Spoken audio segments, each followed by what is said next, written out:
I'm Maya Nicholson, intern at Lawfare, with an episode of Rational Security for February 4th, 2024. For today's episode, the team at Lawfare decided to cross-post this week's episode of Rational Security, a roundtable podcast hosted by Quinta and Scott, Scott R. Anderson, and Alan Z. Rosenstein, in which they discuss the week's top national security news stories. Today's episode is entitled The Meatlovers Edition. In the episode, Jurassic and Anderson were joined by Benjamin Wittes to talk about the recent drone attack by Iran-backed militias against a U.S. military base in Jordan, in which 3 soldiers were killed. The dubious legal theory Texas Governor Greg Abbott is using to dismiss a federal court ruling demanding that he take down barriers on the Rio Grande, the International Court of Justice's provisional measures in the genocide case against Israel over its Gaza operations, and more. This is National Security. I bought Scott a present. Oh. It's my object lesson. Oh, I'm excited. I wish I were there in person to receive it. Well, it'll be on your desk when you next come to the office. Is it bigger than a bread box? Depends how small a bread box. I've always found that to be a not very useful question. I agree, because who has a bread box and who knows how big they are these days? Exactly. Is it like a multi-loaf thing? Yeah. I feel like that's just the traditional place to start is with the bread box. Most and you go bread up or down boxes, I think it would be smaller than. But okay. you will see it when object lesson time rolls around. I'm excited. I'm very excited about it. It's like my birthday is not for a couple more months. I have to say, I'm happy to get a jump on it. Some presents are for occasions, and some presents are more opportunistic. They arise and they jump out at you and say, Scott R. Anderson needs this. And you will definitely understand it right away when I show it to you. I'm excited. I actually recently found part of a present I got you in my first few months of working here during the baby cannon surge of operations, if you will. In that at one point I got you a crossbow that fires toothpicks. Correct. I remember that. Yeah, and I found the ammunition I bought, which I think I only gave Ben like a few of them, which are like fancy toothpicks, are like a little thicker to fire through. So baby crossbow is still in my office and still gets fired every now and then, and is not wholly unrelated to the present that I got you. Oh, I'm excited. I will say, I do distinctly remember spending like an hour or two of my time trying to figure out if you could light the toothpicks on fire so you could have a flaming crossbow. and then I was like, I'm 30 something years old. Why am I doing this?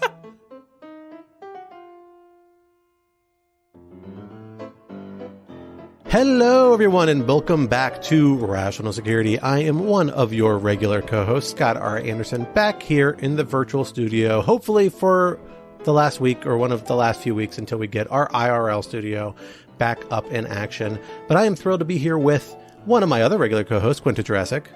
Hello. Back in action after abandoning us for a week to have to deal with Bizarro World Rational Security last week. But we're thrilled to have you back with us. And of course, we have other co-host emeritus, Mr. Benjamin Wittes, of course. Ben, thank you for joining us as well. It is my supreme pleasure.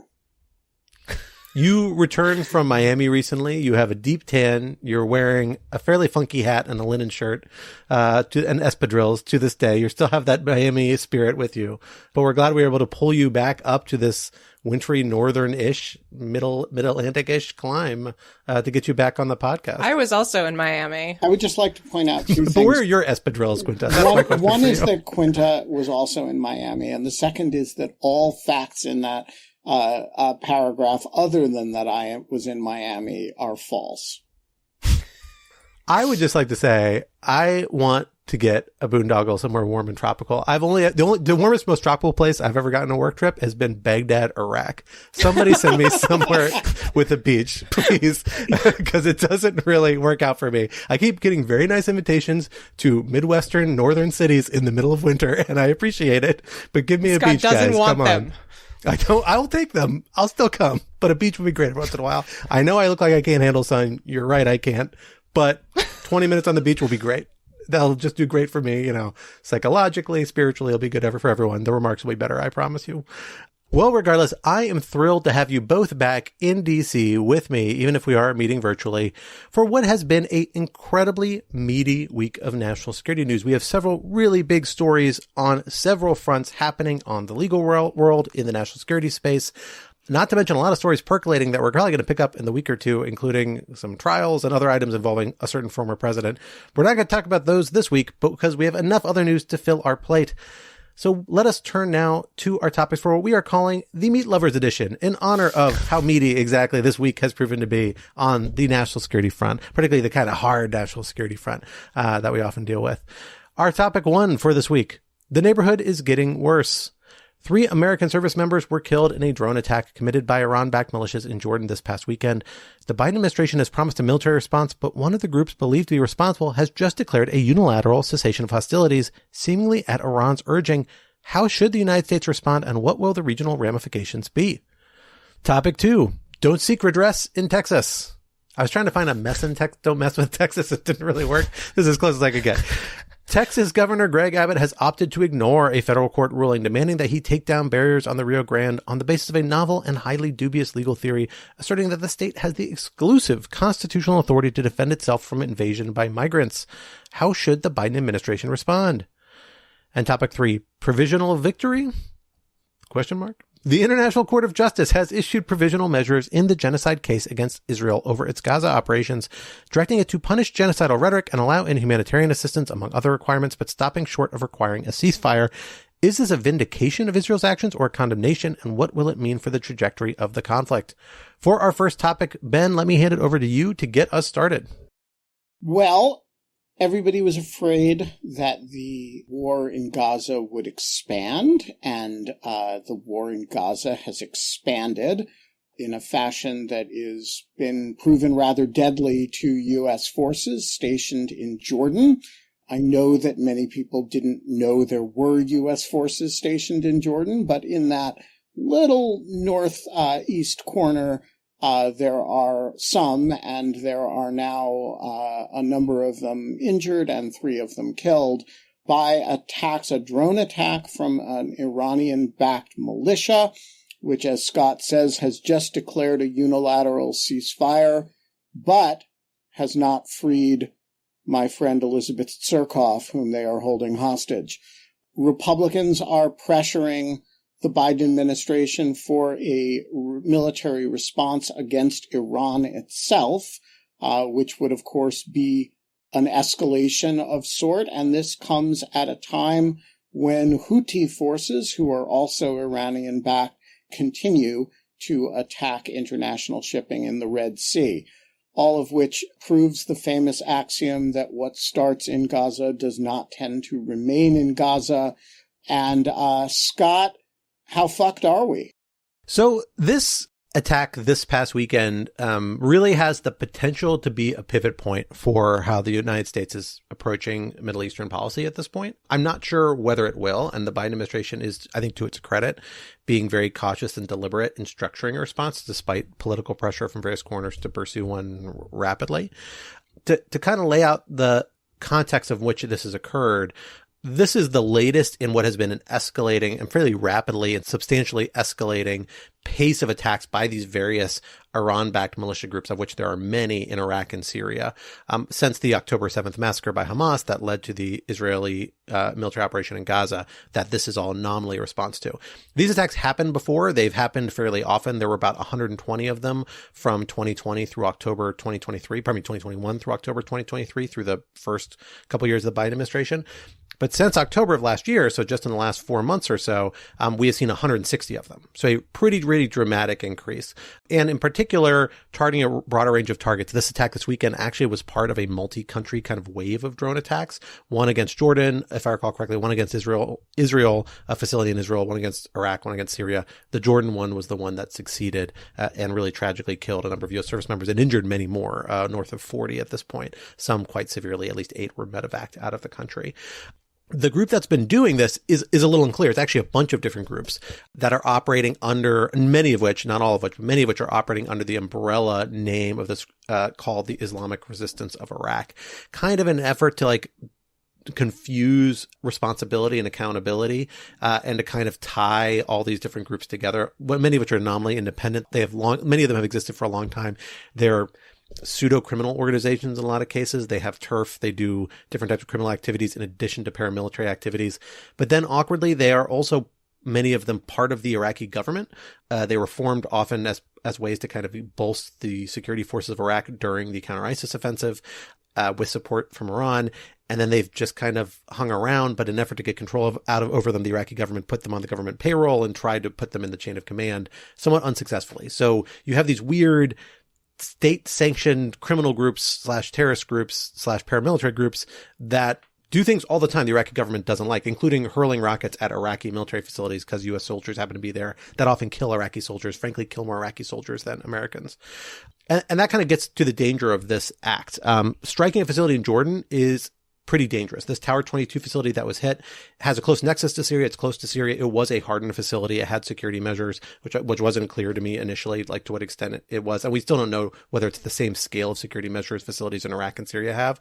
But that really matters because Iraq and Syria, U.S. soldiers and U.S. diplomatic personnel are so used to getting attacked by rockets. It's been happening for over a decade or more. They have hardened facilities and procedures so that they're really very rarely fatal. Like less than a dozen people, prior to this attack, actually may still be under a dozen, even with this Jordan attack, have been killed by these attacks in the last 4 or 5 years. That's really different when you start expanding your range of targets to other facilities that might not have the same countermeasures, where the personnel might not be expecting a military strike and may not be positioned to respond as quickly. They may not have countermeasures and advanced warning systems. And so it means you have a much higher level of fatality. Even though this is just one drone that got flung at this facility, dozens of drones have been flung at U.S. diplomatic and military facilities in Iraq and Syria over the last few months. And they haven't had this sort of consequence. So the question now is, this is the deadliest attack of this sort we've seen. A number of U.S. personnel have been injured and killed. We haven't seen anything close to this since the direct Iranian ballistic missile attack on Al Asad Air Base. That was a response to the Soleimani strike that left dozens of U.S. soldiers injured, but didn't actually kill anyone, somewhat miraculously.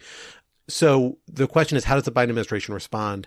They've already said they are planning a military response. They've suggested it's going to be likely to be tiered and involve several waves of action, kind of a much more strategic, systematic effort to contain and disable this threat from these groups. And notably, the Biden administration, just in the last few weeks before this attack, actually changed the legal theory under which it's operating to one that is a little controversial, was originally advanced by the Trump administration, originally eschewed by this administration, but now that they've shifted back to it, allows for potentially much more comprehensive military operations against these groups. So that would seem to be the direction you're moving in here, but there's lots of political challenges for that. You have the Iraqi government that is and Iraqi public that is very hostile to U.S. military operations in Iraq without its consent, and it will not consent to these attacks against groups that are nominally part of the state apparatus, even if they are problematic ones. We've seen the Iraqi government already renew calls for negotiations to lead to the withdrawal of the remaining 2,500 U.S. troops in Iraq. Those calls are going to get more vocal to the extent you see a major response in Iraq, almost certainly. Whether they'll hit the point where the Iraqi government will actually rescind its consent and really put the United States in a difficult legal position as to whether those troops can stay there or not, who knows? But it is a really difficult political situation that you're in with a kind of legal valence about the degree that consent is necessary to remain in Iraq, and arguably potentially even necessary to continue counter-ISIS operations in Syria and Iraq, which are premised on collective self-defense with Iraq, although there are contrary arguments the United States could make there as well. So it's a really, really tricky position because the United States has these major international constraints while they've kind of opened up their domestic legal theory to potentially pursue broader action. There may be political reasons why they can't do that. And layering on top of that, the fact that Kataib Hezbollah, one of the most prominent militia groups, one of the ones that's a center of the Islamic resistance of Iraq, although not the entirety of it, the fact that one of them has apparently at Iran's urging said, we're ceasing operations against U.S. military presence in Iraq, complicates this even further, because how seriously do you take that pledge? Does this mean you've accomplished your goal of deterrence without even having to take military action if your goal really is to stop these sorts of attacks? Or is it just a pretext and a stalling tactic so that they can reposition and do things more dangerous down the road? Those are the hard questions the Biden administration is really wrestling with. And like I said, we're a few days past it, and they have obviously been planning and discussing an attack, but they haven't undertaken anything yet. And I think that is to their credit. Thinking about carefully calibrating as best you can how to go about these things is the right way to do it. And that takes time and often a lot of negotiations and talking to people. And that's what the Biden administration seems to be doing before it undertakes whatever this next phase of this conflict will be. So can I ask, what is your reading about why Kataib al-Hezbollah I don't know. Can you have a unilateral ceasefire? I feel like a ceasefire is kind of a mutual thing. That's they why said they're not going to keep doing hostilities, it. so Right, exactly. I don't know, yeah. What is the game here? Like, what is the strategic objective that they and Iran get out of saying that they're going to hold off? They're trying to disincentivize response against Iran. But then why do it in the first place? So Iran's objective through this whole post-October 7th period has been to ratchet up pressure on both the United States and Israel across as many fronts as possible without bringing down the wrath of God on itself. So it has encouraged Hezbollah to harass Israel from the north. It has encouraged a lot of attacks on the United States in the region. It has encouraged Houthi attacks on international shipping, but it has not done the sort of things that would bring a full-scale response against any of these parties, particularly not itself. And killing actual U.S. service personnel is a real escalation, and maybe more than they counted on. You don't always count on these attacks being successful. And so then you have suddenly a lot of pressure on the administration to respond against Iran, and now they're in a sudden de-escalate mode, though it may be a little bit late for that. That's my read on it. And so, Scott, do you agree that the fact that American service members were killed might not have actually been the original intent on Kataib al-Hezbollah's part? I have trouble believing that on KH's part. I think the real question is the relationship between KH and Iran, to what extent they speak for each other. And again, whether KH actually was responsible for this attack, we don't know that actually, right? Like, we don't know who the actual perpetrators underneath this umbrella term are. So it could have been some other set of actors. It's a highly decentralized network of like pretty, again, individually interested organizations that share a common ideological and cultural alignment with Iran, but have their own interests and their own agendas, which include to some extent jockeying for position in terms of being the most radical or the most outspoken or the most actively hostile to the United States for recruitment purposes, for credibility purposes, things like that. So I don't think we know 100% who did this, even though KH has always been a leading suspect within that IRI umbrella. I think the key point here is that, like, Iran is always playing this somewhat dangerous game. It's actually not dissimilar, I think, although much lesser scale to what we think might have happened with October 7th itself. Iran funds and gives equipment to and empowers all of these regional proxies. It very clearly has some substantial control over them because we've seen the rate of these attacks, particularly in Iraq and Syria, wax and wane with the state of a ceasefire in Gaza, for example, with different aspects of the U.S.-Iran relationship. So Iran obviously can turn the spigot on or off. That doesn't necessarily translate to one-to-one operational control. It's perfectly possible that some of these groups might have done something that Iran didn't anticipate or might have had a kind of catastrophic success, which is I think a prevailing theory I still find very persuasive to explain what happened with Hamas's Operation October 7th in Israel, where they just did something that they were threatening to do, but didn't think they were actually going to succeed at this scale. Again, insofar as these groups are usually targeting hardened facilities in Iraq and Syria, it's possible Tower 22, just people weren't as alert, weren't as aware, weren't as worried. The reporting is that they confused the kind of suicide drone that was used to launch this attack for a friendly U.S. drone. I kind of suspect encampments in active combat zones would be very wary of making that sort of mistake. Maybe because these guys in Jordan that usually aren't used to operating in those circumstances, they just weren't as on the ball about monitoring this. That's entirely speculation. I don't want to blame anyone by any chance, but it's totally possible. You're not in an operational tempo if you're not in these combat zones. So I think it's possible that Iran is actually genuinely saying, okay, whoa, we overstepped. We got to ratchet back. We're worried about a catastrophic response. I have no doubt that's part of the calculus. We also have to accept the possibility that this is a much more cynical move on the part of Iran and KH, because by putting this out there, they immediately make it more politically difficult for the United States to pursue a responsive action, particularly in Iraq, because notably this KH cessation of hostilities has been tied to the prime minister of Iraq, who said, I've been pushing for this for weeks. I finally got through to them, kind of like, this is a big victory for me, United States. You should thank me for accomplishing this, even though the timing is very bad with this Jordan attack. And so now if the United States were to hit KH in particular in Iraq, and KH is one of the bigger groups that I suspect is easier to target because it has more places to target, and they probably are under greater intelligence monitoring by the United States than like maybe certain smaller groups, then you would say, okay, if we hit KH now, it looks like we are not only not getting consent for the Iraqi government for the strike, which makes them so controversial in the first place, we're straight up rejecting a major policy accomplishment by the current government that seems to be in the direction of peace and stability, which is what Iraqis mostly want. So it makes it that much more politically damaging for the United States to pursue.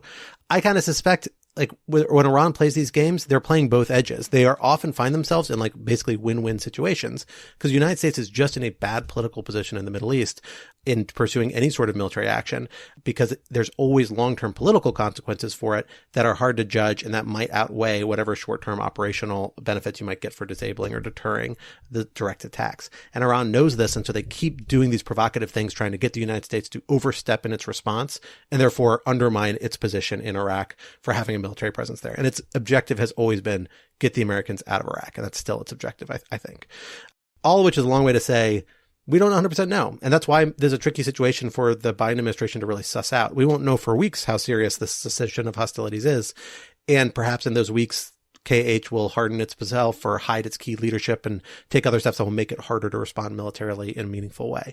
And so that's the hard balance that the Biden administration folks have to consider as they look at the intelligence to decide what to do.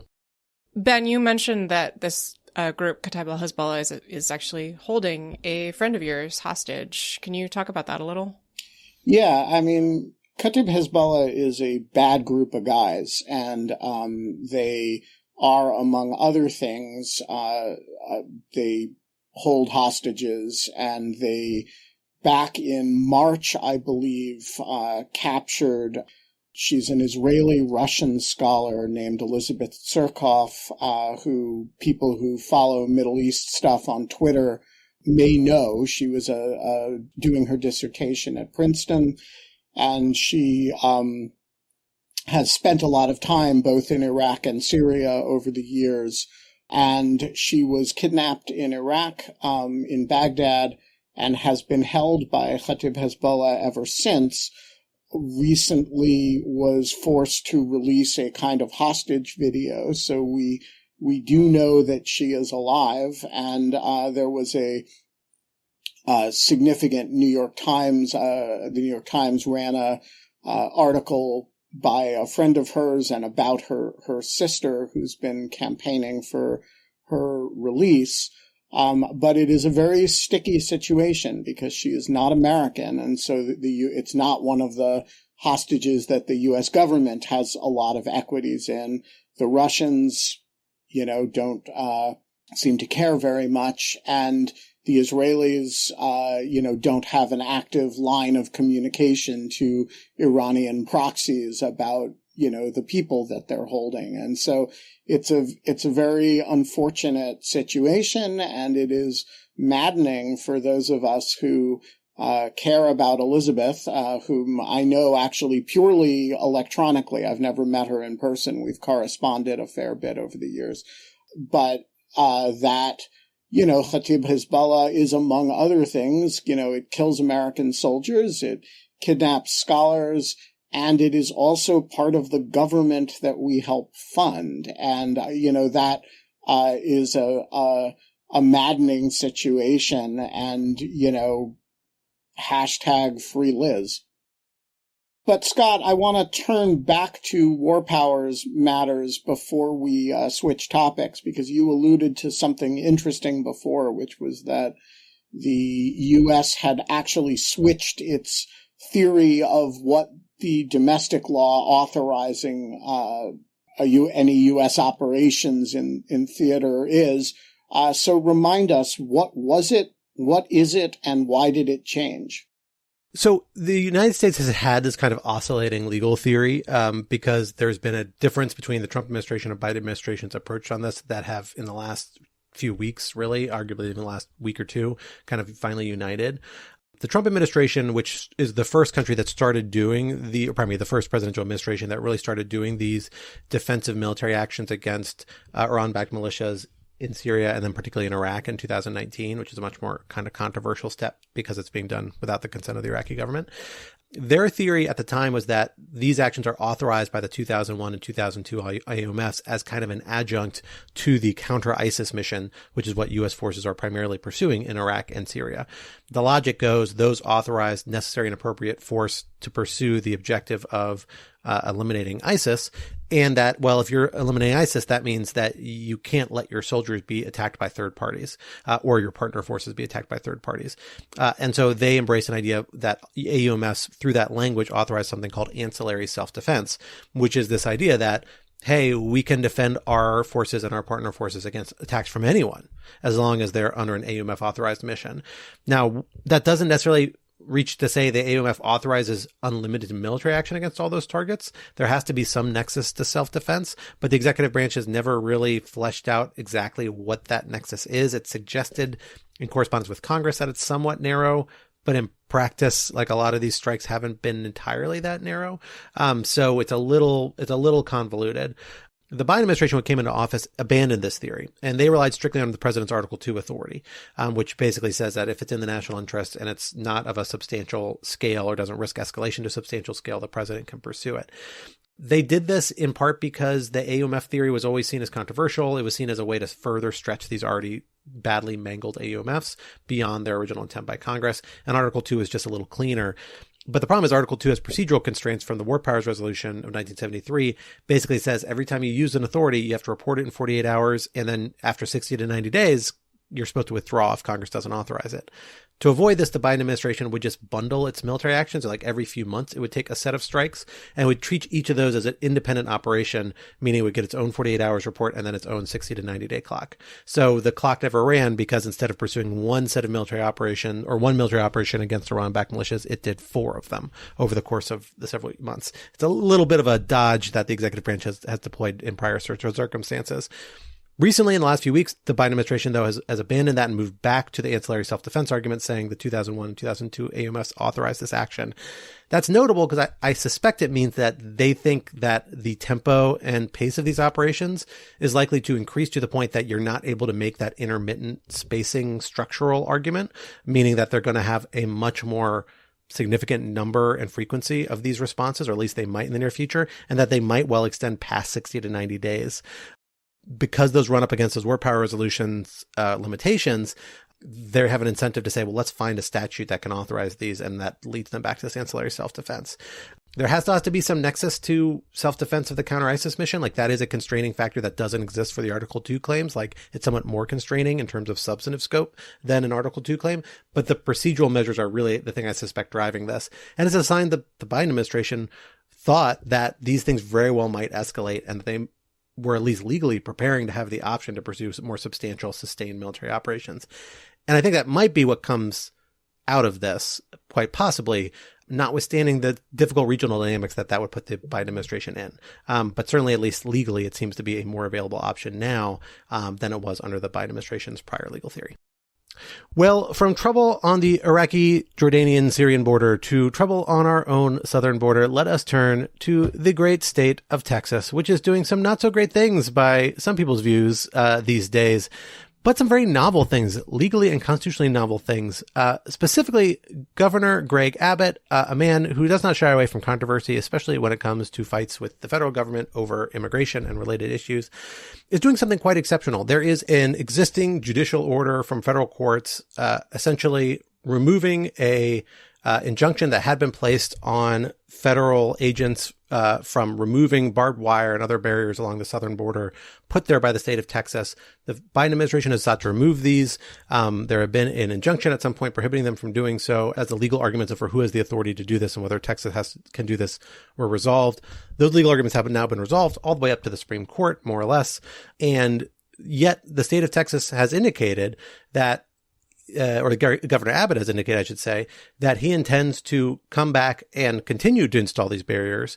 And it specifically argued that he has the authority to do so as the governor of Texas, or the state government of Texas has the authority to do so, and that can't be superseded by federal or interfered with by federal authority. And he has even gone so far as to suggest that law enforcement and other potentially National Guard forces in the state of Texas will be used to enforce its perceived constitutional right to install these sorts of barriers in the future.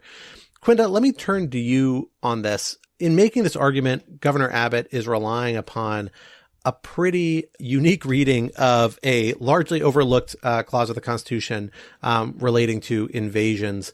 Tell us a little bit about what the legal theory is behind this action, and then how we think this might fit into the legal debate over this action and ultimately lead to some sort of policy resolution one way or the other. The relevant clause here is Article 1, Section 10, Clause 3, which reads, "No state shall, without the consent of Congress, lay any duty of tonnage, keep troops or ships of war in time of peace, enter into any agreement or compact with another state or with a foreign power, or engage in war, unless actually invaded or in such imminent danger as will not admit of delay." Now, does that sound to you like that gives Texas the authority to disobey federal law? I don't think so. But the argument that Abbott is making here is that because migrants crossing the Rio Grande into Texas constitute an invasion, that this essentially unlocks an ability on Texas's part to protect itself against that invasion constitutionally, such that Texas is able to essentially override the relevant federal law here. The argument from there gets a bit tricky, but that is really the core of it. There's a great piece that we ran recently on Lawfare by Steve Laddick that walks through why this is a pretty tendentious reading of the text, especially given that there's not really any argument for why migrants crossing into Texas would constitute an invasion under any reasonable definition of the term. I think it's also worth pointing out that Abbott is really drawing on what I think it's fair to say is a sort of explicitly antebellum view of the Constitution as a compact between states.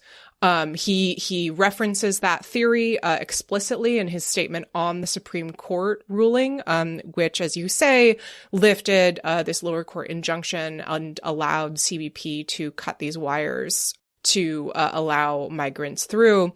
And references this idea of a compact and says that the federal government has broken that compact, implying that Texas is therefore able to protect itself. That is, if you read that alongside South Carolina's Declaration of Secession, you see that same language about a broken compact. And this is a understanding of the Constitution that was drawn on by secessionists and that was explicitly rejected by the Supreme Court after the Civil War. I do not think it is a coincidence that Abbott is kind of drawing on that language, even though that's not, the argument that he makes in front of the Supreme Court.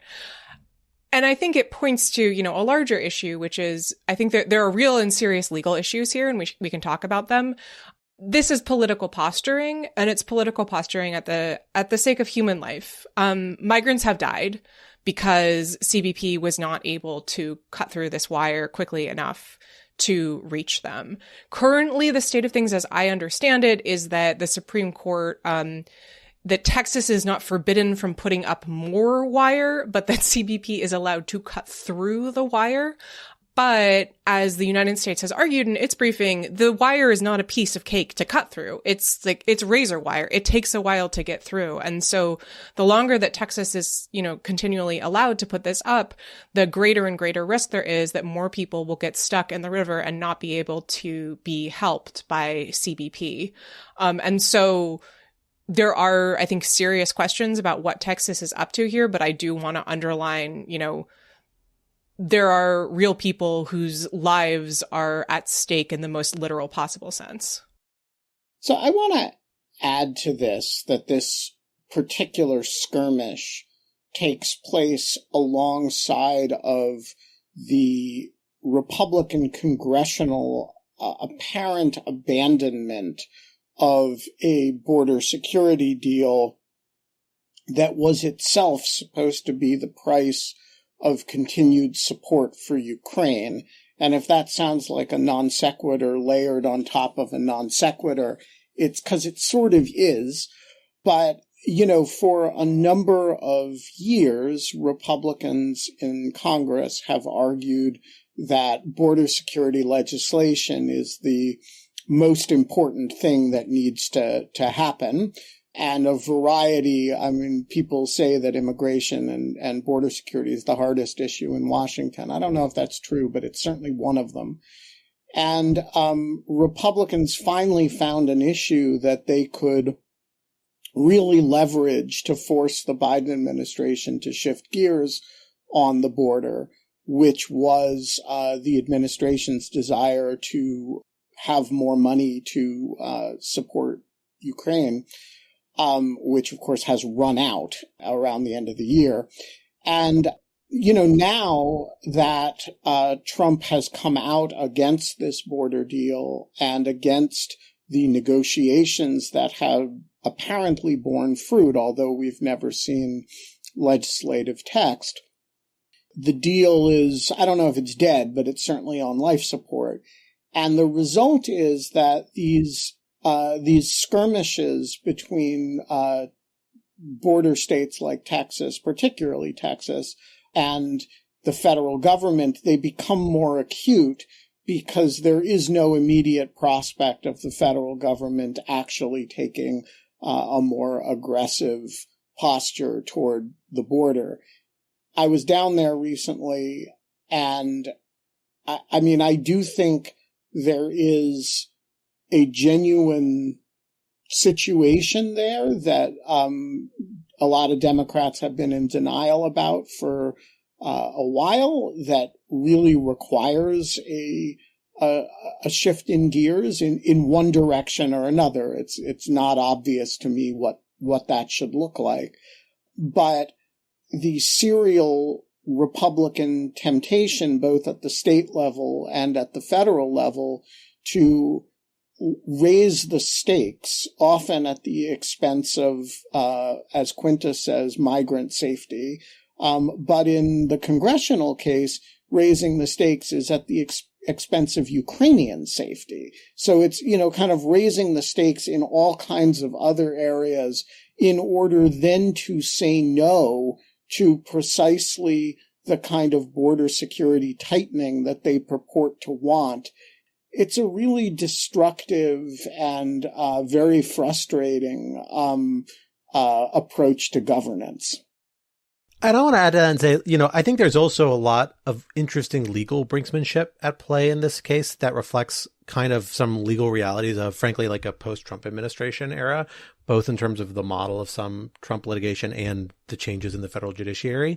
I mean, we essentially have the state of Texas advancing a very novel and very novel constitutional argument of extremely limited credibility, that not many people will take seriously. That is just the nature of this legal argument. It is not one that I think anybody's going to sign off on in the Supreme Court. Most legal scholars aren't going to sign off on it. I suspect a lot of Texas state lawyers probably would not have signed off on it. Well, except we had the Supreme Court vote, 4 justices dissented from this emergency ruling on lifting the stay, which I think is an indication that 4 of them at least found it to some extent credible.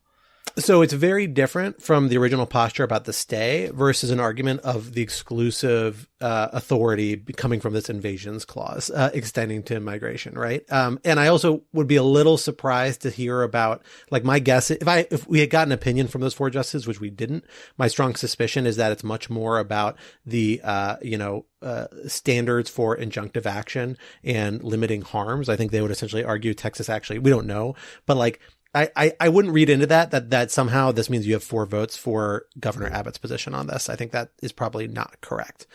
What I do think you might come out of this, though, is that you've got this lacking credibility legal argument, but it plays into this unique dynamic, which is that federalism issues are very sensitive for the federal judiciary, particularly this federal judiciary, meaning the Roberts Court kind of era federal judiciary. And much like the separation of powers disputes that we saw former President Trump play into and continue to play into in all his litigation, where he makes brinksmanship arguments because he knows by bringing up and squarely rooting them in separation of powers arguments, courts are going to be hesitant to rule against him outright in the exact same way. I think you're seeing Texas do a similar thing here. They're playing this brinksmanship with federalism.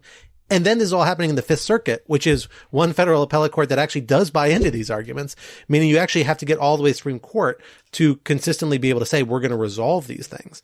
And so you end up with these very limited, even then, marginal rulings saying, well, we're not going to rule on this big case. We're going to rule very narrowly on the facts. So in this case, CBP does have the authority to remove this wire. We're not going to touch the separate question as to whether Texas could keep putting it out there, right? That is a very understandable judicial instinct to have very narrow rulings in a very contentious issue space. But that means that it's not that hard to just go one notch further for Texas and come back with another argument about why they can do one other step of something else, litigate that out, and further delay this matter. Just keep kicking the can down the road. And it's kind of this persistent dynamic that we're seeing in lots of different contexts now that this really seems to play into. And it reminds me of just a lot of Trump-era litigation around subpoenas and lots of other issues that were this tricky areas of law that, you know, the former President Trump and now Governor Abbott were able to lean into judicial instincts of constitutional avoidance to stall for time and accomplish their political objectives, even though they're on shaky constitutional ground. It's a dangerous practice, and one that, again, because Texas is in the Fifth Circuit, they're particularly well equipped to advance. So I suspect this isn't the last we're going to see of this argument. I think you're letting the Supreme Court off too easy here, because one of the main prongs that they're considering in the state is likelihood of success on the merits. And Vladeck has written a lot about how that has increasingly sort of factored centrally, seemingly, into the court's rulings on emergency decisions. So I do think that I agree, obviously, that yes, a ruling at this stage is different than a ruling on the merits, but I still find it disturbing that 4 justices were willing to give it that level of credence. That may be right. I'm simply saying I don't think that means that Abbott's invasion argument is likely to meet with the same sort of threshold. I think there's lots of other grounds by which the Supreme Court may have reached that, or members of the Supreme Court may have reached that vote. Can I ask you all one other question that always bothers me in this, that I think is a partial solution or a necessary and advisable step the Biden administration is not taking? I don't 100% understand why. Why aren't they pursuing more criminal and civil liability for people actually doing this? Not just this, but like a lot of the outright cruelty. Like we have seen more and more state officials do things of real questionable legality that have real human consequence, including the, you know, busing and deceptive busing of people to different parts of the country without equipping them in ways that have real human costs and that seem clearly potentially criminal to me on a lot of different fronts, including different federal causes of action, not just under state law. And I really have to ask myself why a prong of the Biden administration strategy and pushing back against this isn't to say, at least for people doing the most egregious, cruelest steps of this that cross very credible criminal barriers, we're going to actually hold you criminally accountable. Or if not criminally accountable, perhaps civilly accountable under, you know, Civil Rights Act sort of violations. I'd have to think a little more about the availability of that. But does that seem credible or plausible to you all at all? No. Why? So, first of all, on the criminal side, you would have a real separation between administration policy and criminal decision making, right? And so the question of criminal enforcement would be a question for, depending on the theory of the case, the Civil Rights Division of the Justice Department or the local U.S. attorney, neither of whom reports to the administration in a policy sense, right? They're more independent on enforcement matters. I think the Civil Rights Division I think you could have a conversation with the Civil Rights Division about saying we need to look at this. I don't think that would be beyond the pale. I think the normative inhibitions against having that conversation outside of the Justice Department are substantial. But the second thing is, to the extent that you're thinking about it at the policy level at DHS or at the White House, you're thinking about this as this is all immigration issues and border enforcement issues are deep political losers for the administration. And they are not on offense on this subject. They are on defense, defense, defense. And with every poll, they get more on defense. And they're looking for a legislative way out that lets them give the enforcement-heavy crowd a lot of what they want, but do it in a way that the administration thinks is lawful, as opposed to what the Trump administration did, which was to do it in a fashion that this administration did not think they could continue to defend and didn't want to continue to defend. And so they're looking actually for political compromise here, not to go on political offense. And they see the pressure that they get from the immigration liberals as a real nuisance, not not something that they're looking to capitulate to. So I think you're misreading their ambitions, honestly. I think that's misreading what the actual objective needs to be for the Biden administration. Like, there is no solution to this on the table. There is not one within regional legislative reach. It's a huge lift. But one thing that they could accomplish is that they could set up real barriers to when we see a Trump 2 administration or a similar administration's orientation to what are the most objectionable and politically problematic actions, which are just the outright cruelty of some of this. Like, child separation was a big loser of an issue for the Trump administration. And we haven't seen the Biden administration really put up guardrails against return to sorts of policies. I think that's a real problem. I agree it's a problem, but I think Ben is right. I mean, look, the Biden administration has been better on immigration than the Trump administration. That is a low, low bar. And a lot of the stuff that this administration has embraced are things that pre-2016 would have been extremely far to the right, such as the implementation of Title 42 as a way to keep people out of the country while their asylum cases are processing. I think that, I agree with you, that is what they should do, but it seems to me pretty clear that the administration has decided, as Ben says, immigration is a loser for them, and they're going to frankly sell out migrants as much as they can in order to get wins on other policy issues. And that is ugly. It's deeply upsetting, but it seems pretty clear to me that that is the route that they're going. But I also don't think that, so to be fair to them, I'm not nearly as harsh on them here as Quinta is. Same as it ever was. There is a completely unsustainable situation at the border. And, it's a situation of something like 10,000 people a day crossing the border illegally. And under current law, as they read it, if you say certain magic words, which everybody gets trained to say, then you get essentially handed a date to show up in trial court or in immigration court some distant time in the future, and you can stay in the meantime. And that has been a magnet for very large numbers of people. It has turned over a lot of power to the cartels that run the other side of the border.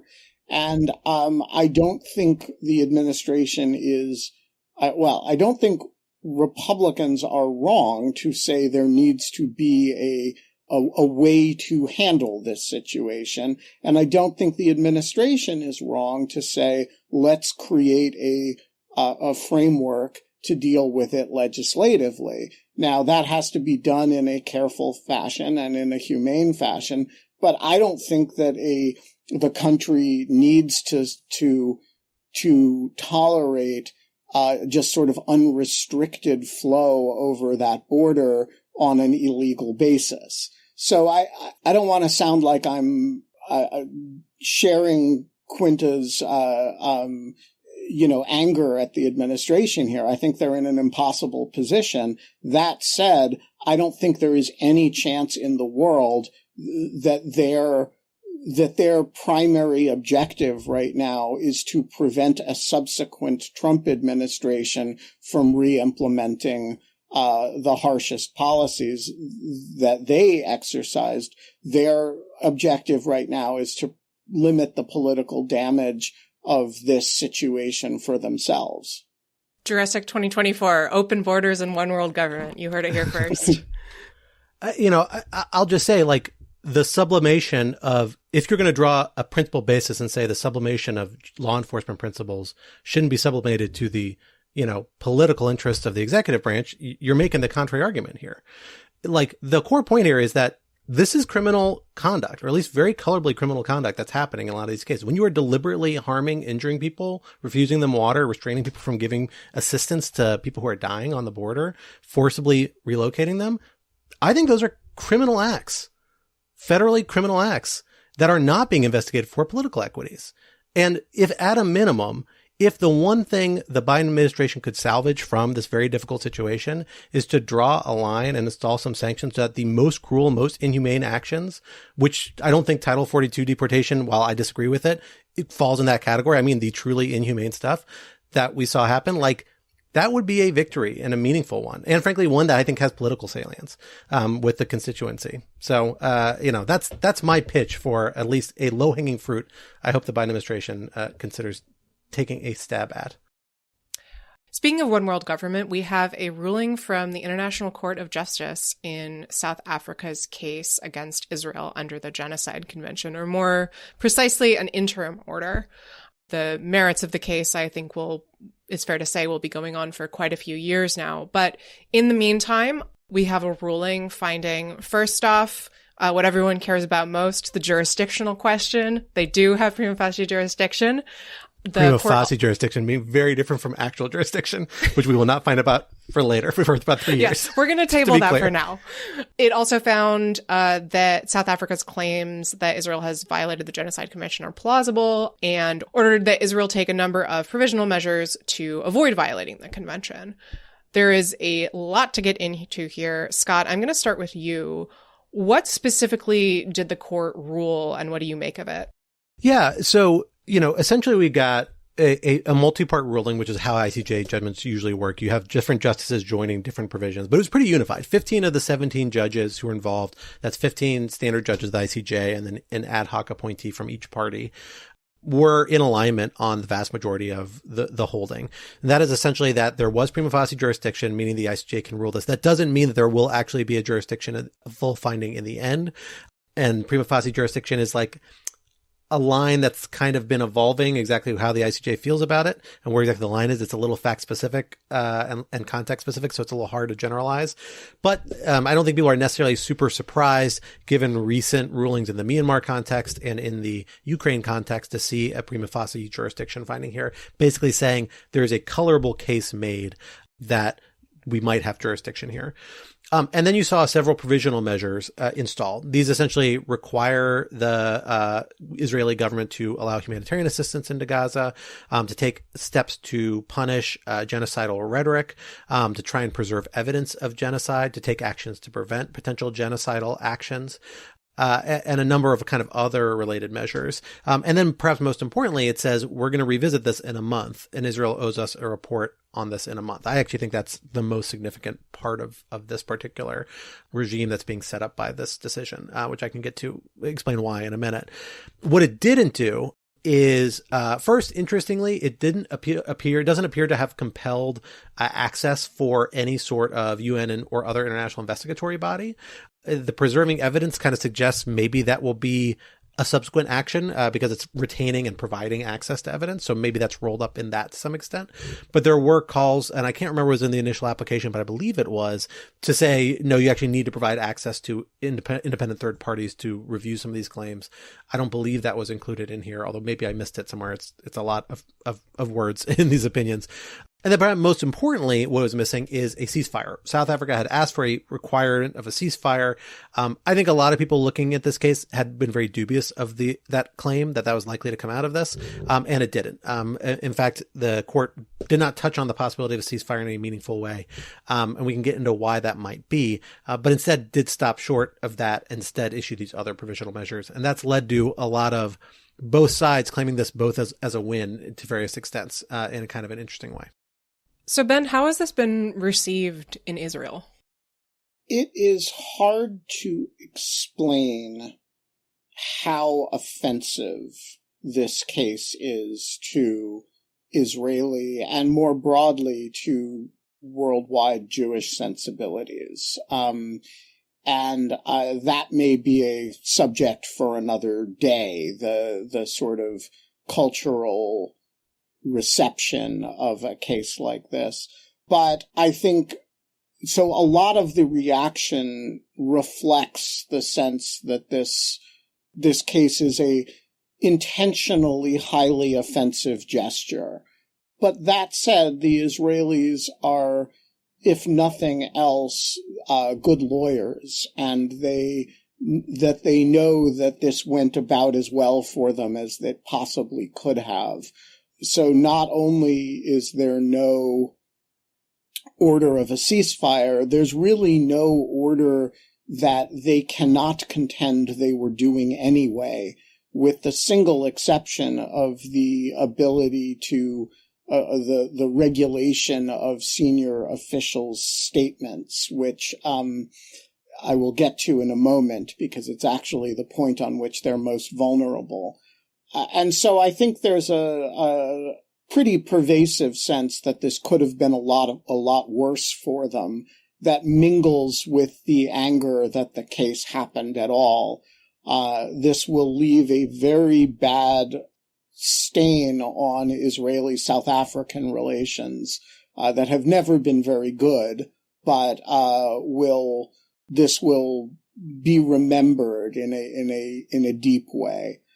I want to talk a little bit about the area in which I think the court most correctly dinged the Israeli government, and on which the government has responded in about the worst way it is possible to have imagined, although it didn't do it as it did it as a collection of crazy individuals rather than as a government. But so one of the primary vulnerabilities that Israel had in this litigation was just the individual statements of ministers of the government, some of which had, called for transfer of Palestinians, some of whom, including Bibi himself, I think, referred to Hamas as Amalekites, which is a biblical reference that refers to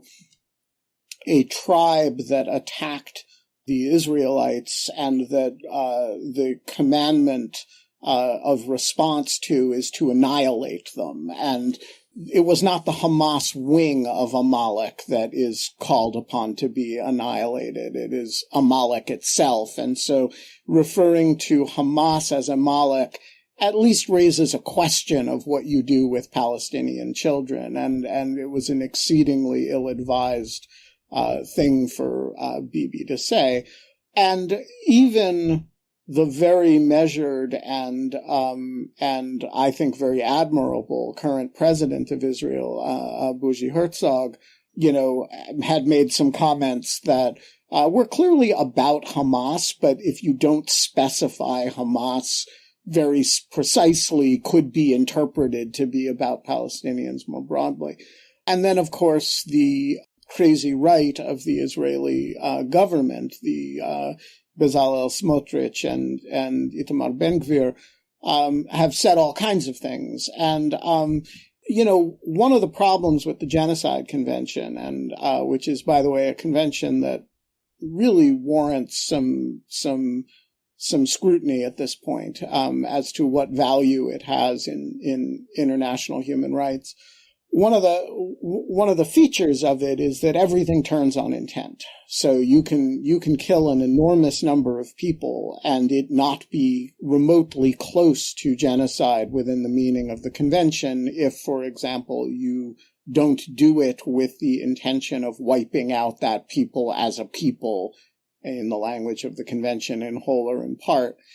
And so one of the problems with the rhetoric that the Israeli government has used is that it actually does potentially bear on intent. And the Smotriches and Ben-Gvirs don't care.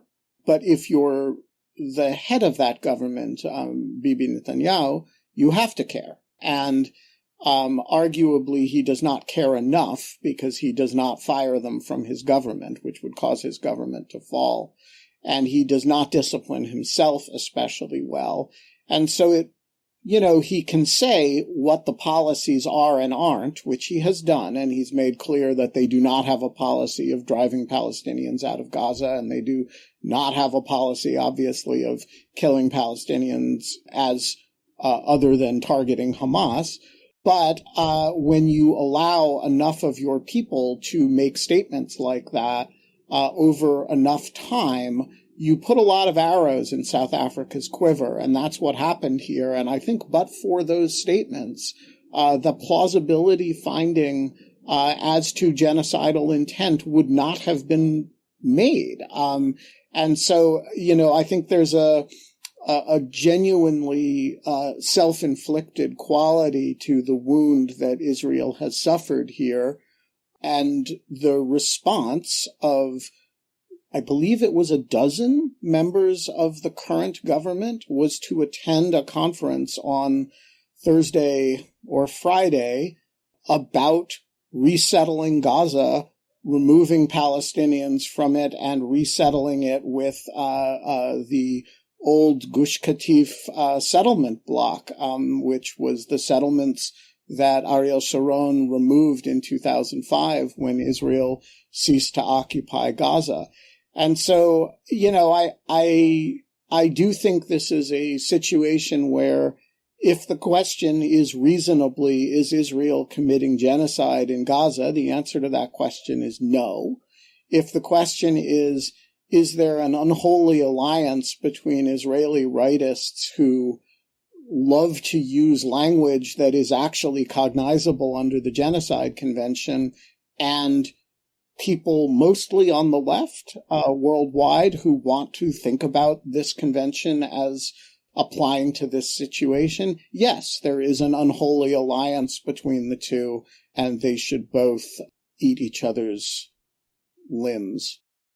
So Ben, I don't disagree with that fundamentally. Like, I do think there's a very self-inflicted wound here, but I also think there's another prong of the evidence here that's really problematic, and that's that there's an incredibly high rate of civilian casualties that Israeli government doesn't deny. Like, they openly acknowledge that we're talking 2-to-1 in the most optimistic scenarios, 2 civilians for every 1 targeted militant.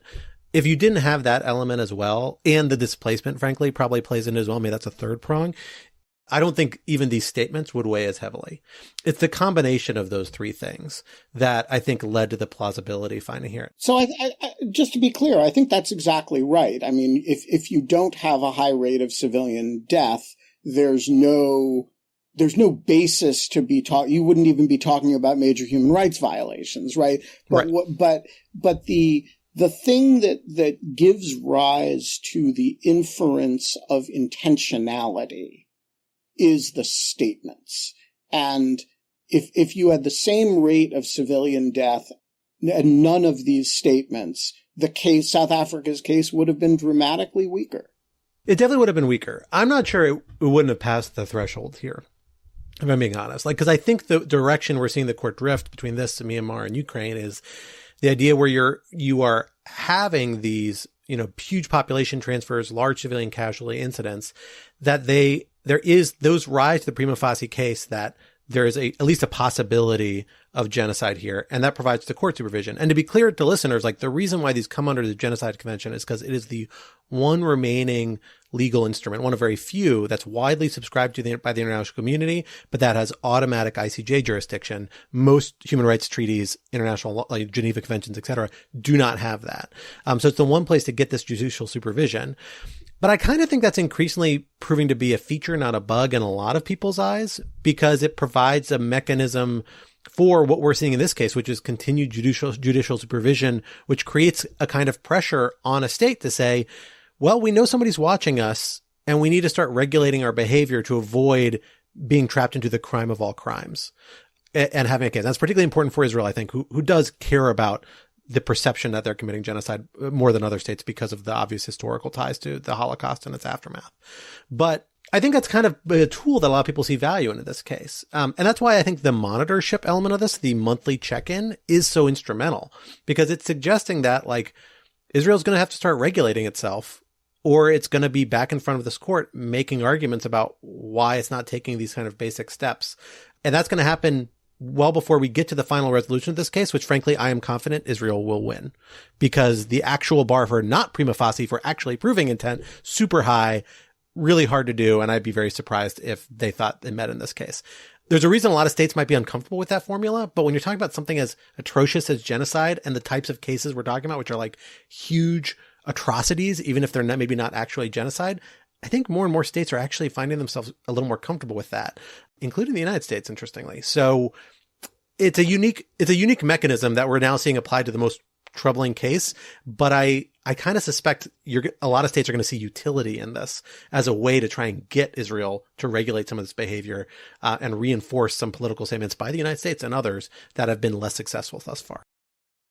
So have we seen any signs of Israel changing its behavior at all in response to this ruling? I mean, I guess as you pointed out, Ben, Israel here is not a unitary actor. We have Smotrich and Ben Gvir making really awful, horrific statements. But what about the IDF or other corners of the Israeli government? So we do have evidence of the IDF shifting gears, and it actually cuts in the other direction, but it's not clear to me that it has anything to do with the ICJ.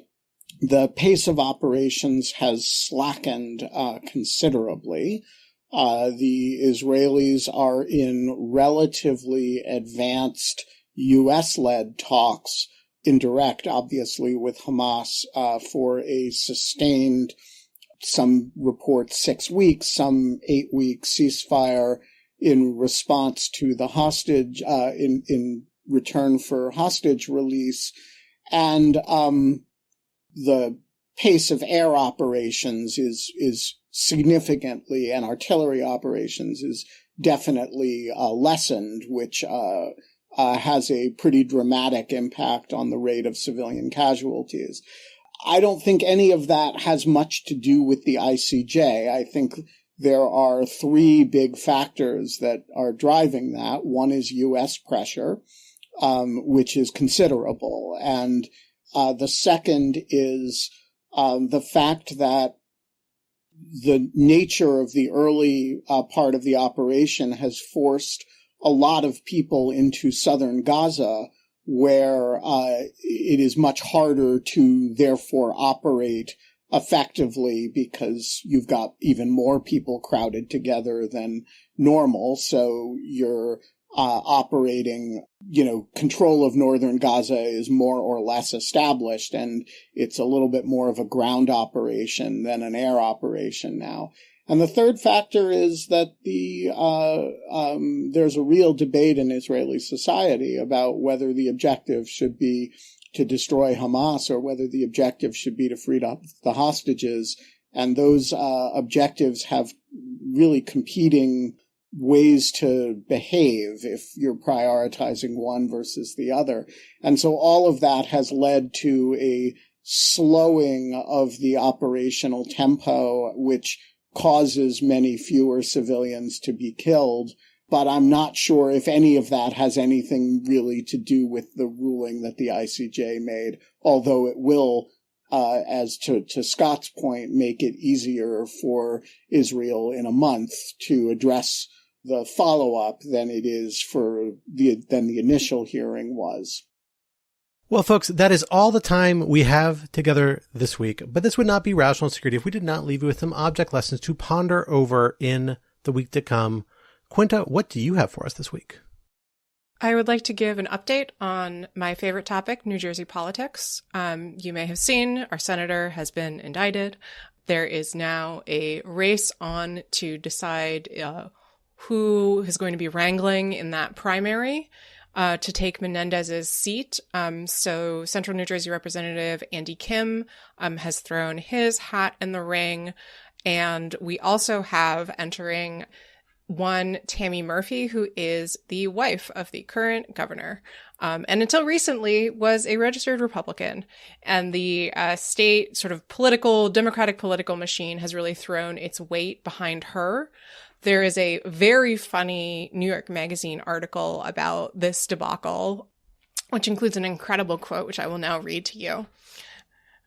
One elected official tells me, do I think she, meaning Murphy, is the best candidate? No. Do I think it's a good look for New Jersey? No.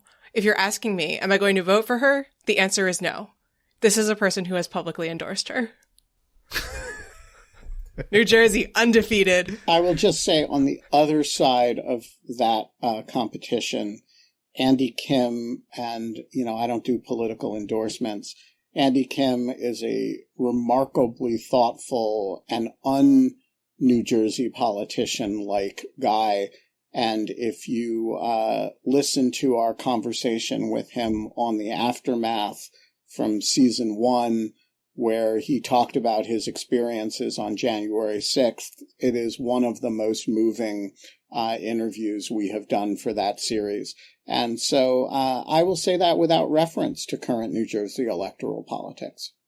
I will just say, I will second Ben's positive thoughts about Andy, who's great, and I've known for several years from working together. And in full disclosure, I helped support his prior campaigns and may yet this one.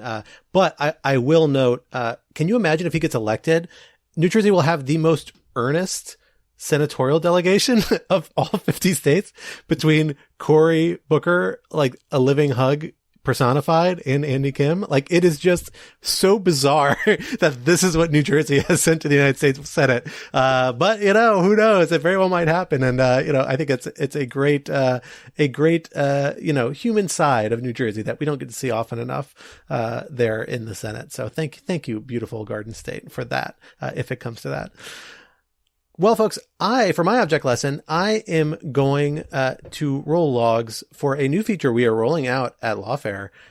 Slowly but surely, still coming along as we progress, but something that I am very excited about, something we've talked about trying to do for years. And we're finally making some headway here, which is that we are doing transcripts for our podcast now, at least the Lawfare podcast. I think we're still a few weeks behind. I think the most recent ones were from mid-January. It takes a little while to catch up on these, but we're still processing them, and we're trying to do them backwards as well. That's going to be a big task because we have years and years and years of podcasts. But for anybody who listens to this, our podcasts are incredibly substantive. I think some of the best analysis you can find on a lot of these very complicated issues out there, and being able to text search it is a freaking boon that I have found myself using multiple times already in the limited universe we have these transcripts for. So check it out. Keep an eye out for it. We're going to keep perfecting it and trying to get better. They're all automated, so they're not flawless, but that's just the only way to do these things at scale. But it's an awesome new feature. I'm really excited about it. I hope you all check it out and find it useful. I don't know if they're going to do rational security. That'll be probably last item because I don't know if there's quite as much value here as in the Lawfare podcast. Well, maybe eventually. Yeah. But the Lawfare podcast, we'll get there. I don't know if I need all my words on rational security text searchable, but that's fine. Just so that we're clear, this is also part of a larger Lawfare project in making the content on the site more accessible. And so as we develop it, we will also be rolling out the ability to listen to articles that are written, to read articles that were spoken, and to listen to articles that were written in text. So, but that requires a little bit of development and is still a little bit down the road. Ben, what do you have for us this week? Well, I have something that is specifically for Scott. Now, as you heard in the B-roll, a number of years ago when I was in my small miniature artillery phase. Was the phase small or was the artillery small? I guess it was a small miniature artillery, so it's both of them were small. Yeah, well, the phase went on for a while, and Baby Cannon is sitting over there cheerfully listening as I tell this story. A bunch of people sent me miniature weapons of various kinds, and one of them was Scott, who acquired for me a miniature toothpick crossbow, who has been named Baby Pretty Crossbow. Awesome. And if my account on Twitter had not been destroyed by Elon Musk, you could look up Baby Crossbow and you could see an awesome little video where Scott and I shot an apple with it, and the toothpick really satisfyingly went thwunk right into the apple. And it made it was not on any intern's head, just to be clear. Correct, it was sitting very professionally and responsibly on a tabletop. So a few weeks ago, I was doom scrolling through some social media site or other, and an ad popped up for an item that I immediately said, Scott Anderson needs this item. And it is here. It arrived 2 days ago in its own case. And we're going to open the case. And inside is Baby Compound Bow. Whoa. And Baby Compound Bow comes with arrows. For those of you who, the arrows are actually razor sharp. And so this is going straight to the office today. Yeah, it's, as per all these things, the name is Baby Compound Bow. And we'll put a picture of it on the show page. And I'm sure Scott will want to make an appropriate video of it that we will share on social media. I'm going to have to start doing little finger exercises to make sure they're strong enough to pull that thing back. I'm a little worried if they're not. That looks very intimidating. It's no joke. It's a serious compound bow, and it is fits between. It's one span. It fits between my thumb and forefinger. That is exceptional. Well, thank you, Ben. I'm very excited about this, admittedly. I do fear we are going to put an eye out at the Lawfare offices, but we'll see. At least we all wear glasses, so our non-glasses wearing colleagues will have to keep themselves under an extra layer of protection in the days to come once we break that sucker out. Well, folks, until then, that brings us to the end of this week's exceptionally dangerous episode. Rational Security is, of course, a production of Lawfare. So be sure to visit us at lawfaremedia.org for our show page, for links to past episodes, for our written work and the written work of other Lawfare contributors, and for information on Lawfare's other podcast series, including The Aftermath, now out in season 2. While you're at it, be sure to follow us on Twitter at RATL Security, and be sure to leave a rating or review wherever you might be listening. Also, sign up to become a material supporter of Lawfare on Patreon for an ad-free version of this podcast and other special benefits. For more information, visit lawfaremedia.org/support. Our audio engineer and producer this week was Kara Schillen of Goat Rodeo, and our music, as always, was performed by Sophia Yan. And we are once again edited by the wonderful Jen Patcha Howell. On behalf of my co-host Quinta and our special guest, Benjamin Wittes, I am Scott R. Anderson, and we will talk to you next week. Until then, goodbye.